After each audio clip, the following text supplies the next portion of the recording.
বিসমিল্লাহির রহমানির রহিম। আসসালামু আলাইকুম সামিন, আপনাকে আমার পডকাস্টে খুশ আমদেদ। আমি পড়ছি হিসনে হাসিন কিতাব থেকে।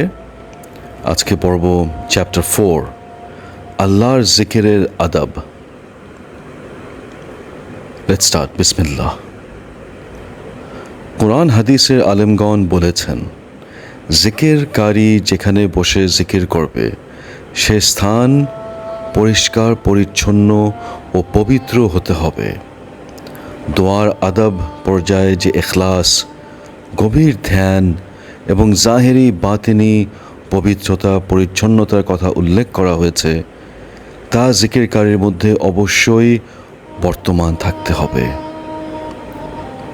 আল্লাহর জিকির সর্বশ্রেষ্ঠ ইবাদত, সুতরাং দোয়ার চেয়েও অধিক ভক্তি, শ্রদ্ধা ও সম্মান প্রদর্শন করা একান্ত আবশ্যক।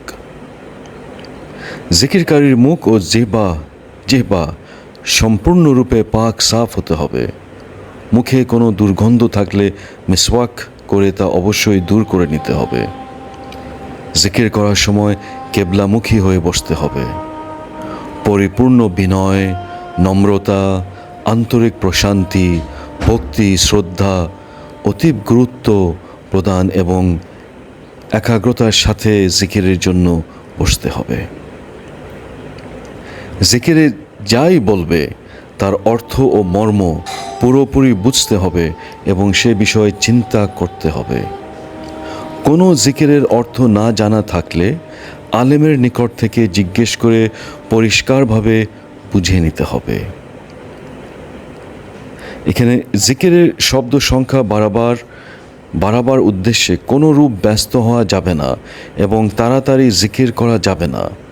এই কারণে উলেমায়ে কেরাম কালেমা তাইয়্যিবার জিকির, মানে লা ইলাহা ইল্লাল্লাহ, এটার একটা ওয়ে দেখিয়েছেন। সেটা হচ্ছে যে লা ইলাহা ইল্লাল্লাহর মধ্যে লা এর মধ্যকে ভালো রূপে টানা, মানে লা ইলাহা ইল্লাল্লাহ, এবং ইল্লাল্লাহ এর উপর জোর দেওয়া মুস্তাহাব বলে উল্লেখ করেছেন।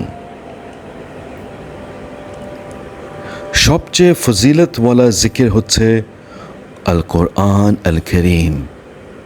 এছাড়া শাহ আলাইহিস সালাম বিশেষভাবে যে সকল জিকিরের কথা বলেছেন তা যখন যেভাবে করার কথা বলা হয়েছে তা সেভাবে তখনই করতে হবে। যেমন রুকুতে তিনি সুবহানা রাব্বিয়াল আযীম এর কথা এবং সেজদায় সুবহানা রাব্বিয়াল আলার কথা বলেছেন।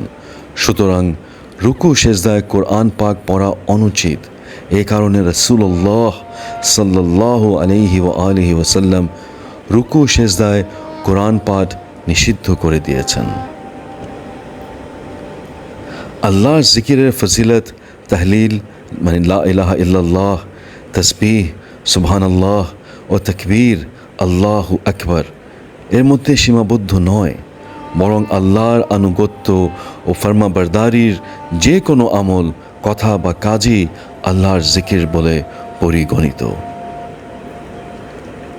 যখন কোনো বান্দা নবী করিম সাল্লাল্লাহু আলাইহি সাল্লাম থেকে প্রাপ্ত বিভিন্ন জিকির বিভিন্ন অবস্থায় ও বিভিন্ন সময়ে, দিন রাত, সকাল সন্ধ্যায় সুষ্ঠুভাবে পড়তে থাকবে, তাকে আল্লাহর দরবারে সর্বাধিক পরিমাণে আল্লাহর জিকিরকারী পুরুষ ও নারীদের অন্তর্ভুক্ত করে নেওয়া হয়, যাদের কথা পবিত্র কোরআনে উল্লেখ করা হয়েছে।